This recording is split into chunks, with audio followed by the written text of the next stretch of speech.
The One Bangsa group is raising concern over the rising tension in the Bangsamoro Autonomous Region in Muslim Mindanao as the first parliamentary election draws near. The national president of One Bangsa urges the Supreme Court to release a resolution on the petition filed before the court. More from this report.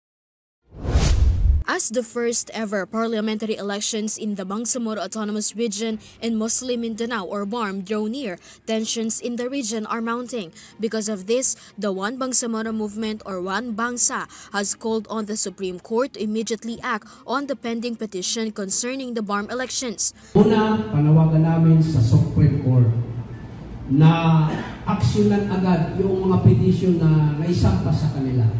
Yung petition na nagpapadeclare ng unconstitutional sa Republic Act 12123. The group emphasized that their concern is the safety and peace of every resident amid growing conflicts between opposing candidates and their supporters. One Bangsa National President Maulana Alan Balangi stressed that their appeal is not for politics but for the welfare of the Bangsamoro people.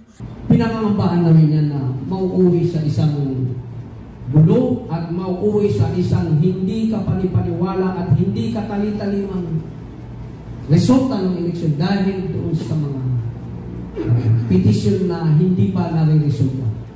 He also urged all leaders, stakeholders, and advocates to exercise restraint in this critical period, pointing out that even the Commission on Elections or COMELEC has been inconsistent in its pronouncement. Sana maging certain tayo sa ating mga ipapatupad na proseso at mga panuntunan.